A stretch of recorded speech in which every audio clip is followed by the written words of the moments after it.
Hey there! The latest iPhones have just arrived from Apple, but there are some aspects they didn't highlight on stage that are worth noting. In this video, I'll share 5 things you might not know about the iPhone 16 and iPhone 16 Pro. First up, let's discuss the displays. Apple has focused a lot on the larger screens and thinner bezels of these new models compared to last year's Pro models. However, it was widely rumored that Apple would introduce new M14 OLED displays from Samsung, which are supposed to be brighter than their competitors. For example, the Samsung Galaxy S24 Ultra boasts a maximum brightness of 2600 nits, while the Pixel 9 Pro has an impressive peak brightness of 3000 nits. Unfortunately, the new iPhones still have a peak brightness of 2000 nits, the same as last year's models. This brightness is crucial for visibility in bright daylight, so it's a bit disappointing that Apple didn't make any improvements this year. We might see this enhancement in the iPhone 17, which is rumored to have a new design. Next, let's talk about charging speeds. Despite Apple's claims of faster charging, the new iPhones actually take a bit longer to charge compared to last year's models when using a wired connection. For instance, the iPhone 16 Pro Max takes about 5 minutes longer to charge fully than the iPhone 15 Pro Max, largely due to its larger battery. There were expectations that Apple would increase the wired charging speed to 40 watts, but that didn't happen.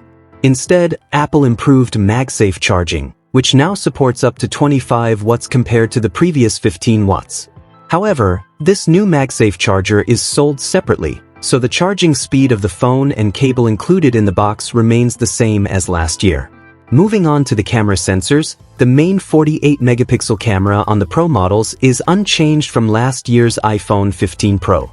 The new addition is a 48-megapixel ultra-wide camera that promises enhanced detail and photo quality. Both the Pro and Pro Max models now feature the same 5x optical zoom telephoto lens. However, the smaller Pro model no longer includes the 3x optical zoom option, which was popular for its versatile zoom range. The iPhone 16 Pro now jumps from 2x to 5x optical zoom, with the 3x zoom now being a digital crop from the main sensor.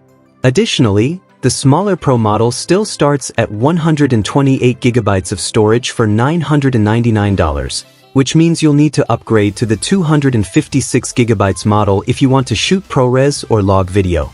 For number 4, let's touch on Wi-Fi 7. Apple mentioned it briefly but didn't go into much detail. Wi-Fi 7 is a significant upgrade, offering faster and more stable connectivity by supporting all 3 bands, 2.4 GHz, 5 GHz, and 6 GHz, simultaneously.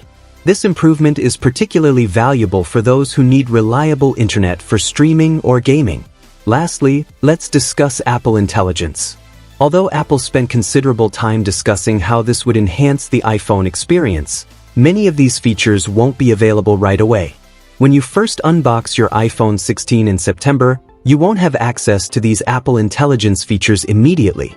Many of them are delayed until December, and some might not be available in certain regions, like the EU.